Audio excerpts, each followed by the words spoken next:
Frequency Podcast Network. Stories that matter, podcasts that resonate. The federal government is poised to see some of the biggest spending cuts since the 1990s, at least in certain departments and programs. Federal Finance Minister Francois-Phillippe Champagne has been given the somewhat unenviable task of finding an estimated $25 billion in savings from the federal budget to offset what is expected to be the biggest increase in defense spending in a generation. And Prime Minister Mark Carney's push to build the Canadian economy with big-ticket infrastructure initiatives and housing development. Welcome to The Big Story. This is a special crossover edition with In This Economy, where today we're going to be looking at the implications for what is expected to be a massive change, a shift in the direction from the Trudeau era, where the number of government employees rose by 30% to now over 400,000 workers, to a more streamlined civil service, which has the unions representing workers worried about mass layoffs. The Globe and Mail reported this week that Finance Minister Champagne was tasking his cabinet counterparts with finding department savings of 7.5% for next year, rising to 15% by 2028. Now, if those targets were met, it would be about $25 billion in annual savings. But even with that, the federal deficit is still just a best guess at this point, expected to climb to above $80 billion this year, according to recent analysis by the C.D. Howe Institute. So joining me to talk about all these challenges and the likely pushback from certain government departments that these changes might lead to is Dr. Wayne Petrosi, Professor Emeritus in the Department of Politics and Public Administration at Toronto Metropolitan University. Thank you very much for joining me, Professor. Oh, you're welcome. The Carney government has been criticized in its early days for not presenting any even framework of a federal budget. If they're talking about this kind of change from spending and savings, is it any surprise really that they don't exactly know how this is all going to frame up yet? I think certainly it explains that, in a sense, they have to prepare the runway for this, what is turning out to be a 3-year process of, as they call it, right-sizing the federal government, both on the staff side as well as on the financial side. So I'm not surprised they need that time before they release their first budget in the fall, because that budget's going to essentially establish, if you like, a ground zero against which the cuts you mentioned are going to be put into place.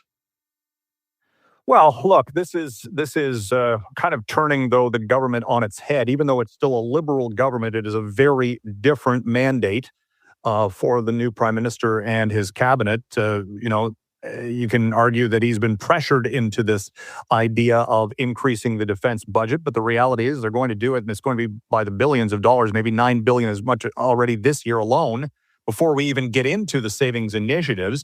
So, under that circumstance, how this, when we're talking about, changes not seen since the 1990s, again, back then it was under very different circumstance, there could be a very different look to how this government is operated in the not too distant future.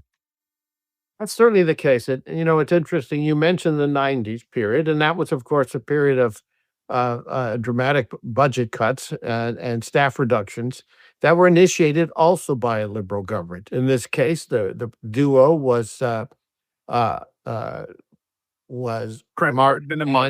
and Chrétien. Yep. And I think part of what we need to keep in mind is that it seems liberals are better able to manage these sorts of large cuts because of their, if you like, how they're perceived by the public, at least a segment of the public, than, say, conservatives might be. And I think that he understands that.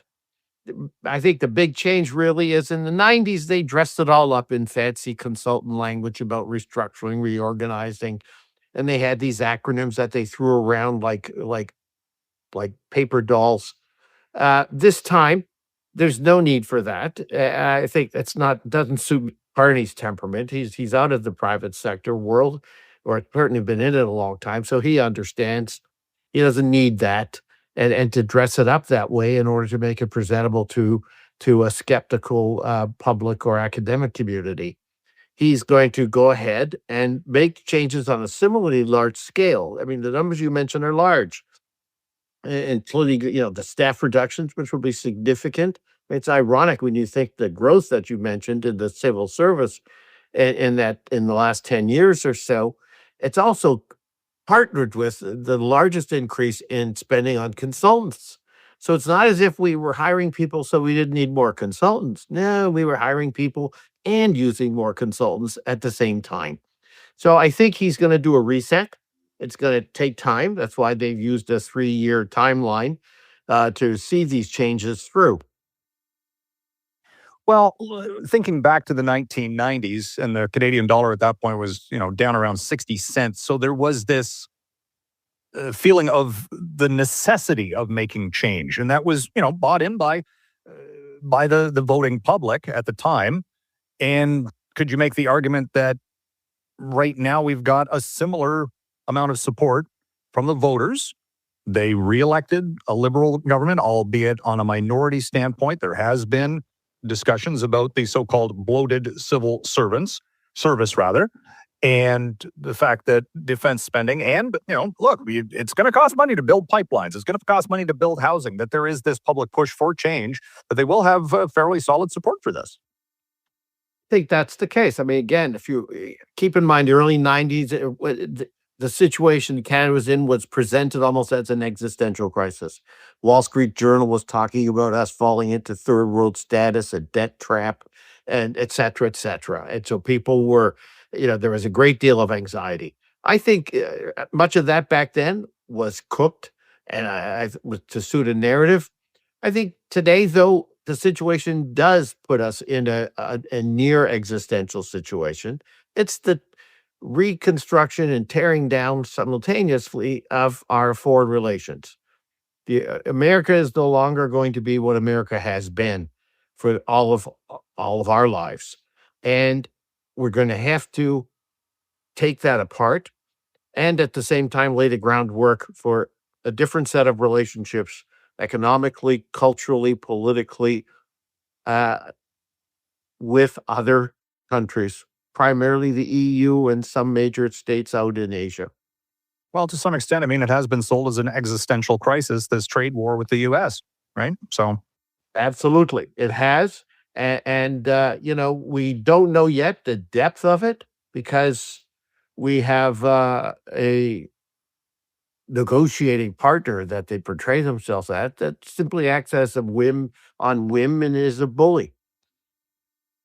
Do you also think about the fact that Mark Carney, the structure of his government? I mean, he's got Michael Sabia as one of his top advisors out of Quebec, a gentleman with a long-term track record as a CEO of some of Canada's biggest companies and pension connections. From that, running a government as a business, and Carney's own background coming from the real estate and of course after his terms at the Bank of Canada and the Bank of England, is that a different leadership structure that can also exact the kind of change that they're looking to do?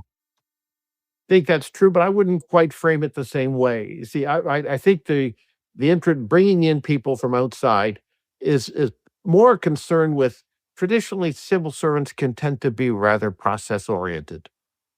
And sometimes process is played out to the detriment of outcomes.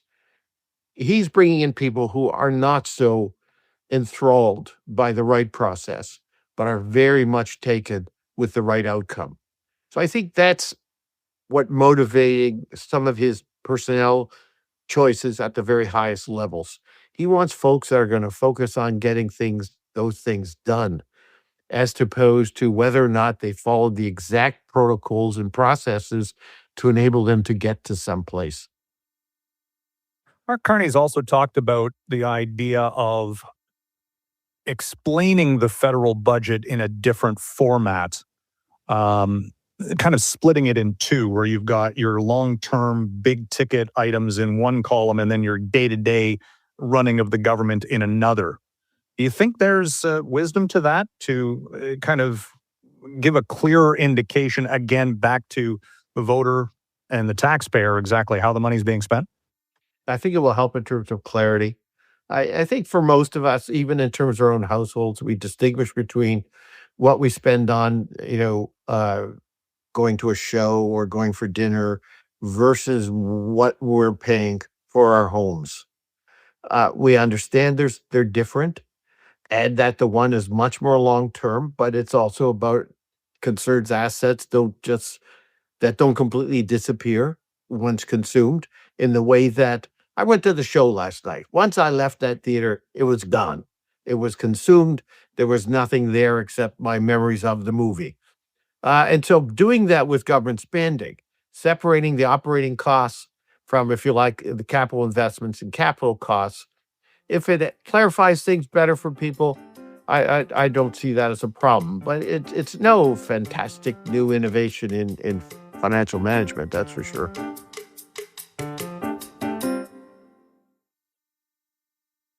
I'm wondering if the estimates that are put out by, I mentioned off the top about the CD Howe Institute, their shadow budget, so to speak. They're talking about a budgetary deficit that could be north of $92 billion this year, which would be double than I think what the fall fiscal was last year. Of course, a lot has changed since. But when and if that transpires that it's that big, does that again ramp up the talk that this government needs to cut spending, basically accentuating the narrative or defending the narrative that big change is needed going forward?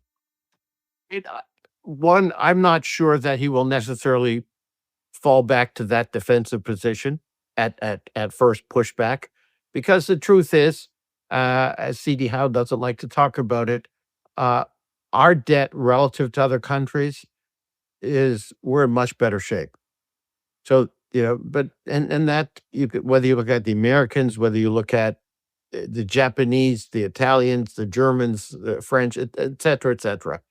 So our debt situation nationally isn't as dire as that year that this will look like going forward that we're going to receive when we see the deficit for the year is going to give the implicates that, oh my, we're heading towards a cliff. We're not heading towards a cliff.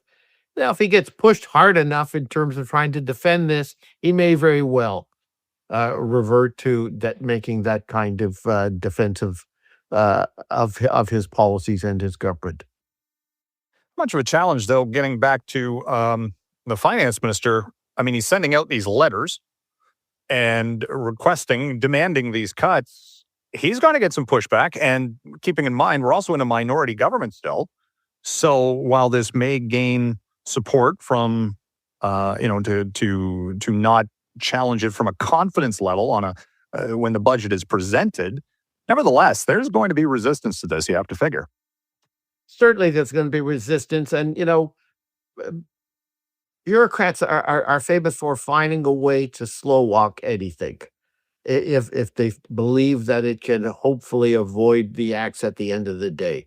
And sure, there are going to be interdepartmental conflicts as one department or ministry tries to position itself as, oh no, you can't touch us, go after them instead. But that's typical in the budgeting process within cabinet governments. And that's partly why people like Sabia have been brought in, who aren't going to be swayed by the kind of interdepartmental rivalries that are characteristic of budgeting in modern governments. Well, when you've got the unions already expressing, a big concern that they're going to see a sizable number of layoffs from this, I'm trying to think go forward here when, government contracts, union contracts come due and that kind of thing, because this could set the stage for a lot of labor disruption at the federal government level. True, there's the possibility that depending upon how quickly they go at certain services they currently provide, there may very well trigger reactions in the workplace from the unions that represent government workers. But that may or may not emerge, and it may certainly. I don't expect it will emerge at the outset. I think that I don't think their initial reaction is going to identify savings by announcing a series of large layoffs, for example. I think that may come. That will come. There will be some, no doubt. I'm not sure they'll be at the front end. Well, I mean, look, let's face it, the unions weren't exactly happy about the whole back to work mandate, so they're probably going to be more vocal about this. But if you're talking about that much, billions of dollars, it's got to come from someplace. So I get that when you fire people, you're paying severance, and it does take longer to maybe work through. But is this just a situation where a lot of those programs that were in place in the later stages of the Trudeau government, do they just get axed right off the top, while at the same time keeping pharmacare and daycare and some of these other big ticket items that are kind of the third rail that they don't want to touch? I think one of the things you'll see is that they're going to try to play more in their own sandbox. That is, have the federal government do things that the federal government is constitutionally tasked with doing. And to the extent that over the years there's been a growth, and there has been significant growth in areas that, if you like, cut into provincial areas of jurisdiction. There, I think you may see them take an approach that involves them, okay, we're done with this. This is a provincial responsibility. We've given you money. Thank you very much. But we are going to pull out of any program deliveries in those areas. That would not be a surprise. They did that in the 90s, as well, where the feds under Martin Chrétien had found that they had over the years expanded into areas of provincial jurisdiction. They were running programs side by side with the provinces in areas of provincial jurisdiction. And, they said, you know what? I don't think so. And they withdrew. And the provinces were then faced with either running the programs themselves if they really thought they were valuable, or the assets that were tied into them, or not. So I think you'll see that again. Well, the other interesting thing that the finance department may run into here is the fact that our economy right now isn't doing all that great, according to the most recent statistics. And as we go through the year, there's been this talk about a recession and all this, which will hit revenues. So they've got that added challenge in the mix. And if you're talking about cutting, what is a pretty substantial part of the economy, the workforce in Ottawa and elsewhere within the federal jurisdiction, that is kind of a double whammy, is it not? Oh, I think you're right. And I think the piece of this, which we know the least about, is what you've just touched on. The going forward performance of the Canadian economy. And we don't know, in large part, because of the discussions, negotiations with the Americans, and what impact those may have on our economy going forward. That's, I think, the one that, and what I suspect he's focusing on and trying to get a deal done by July. I think they understand they need to have some sense going forward of how the economy is likely to perform.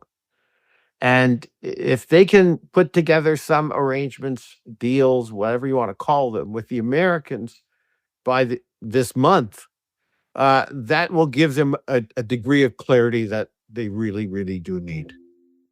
And so using the summertime basically just kind of figure all this out. I mean, it's been an interesting year, that's for sure, and we'll likely get some clarity as things get back to work after the summertime months in Ottawa.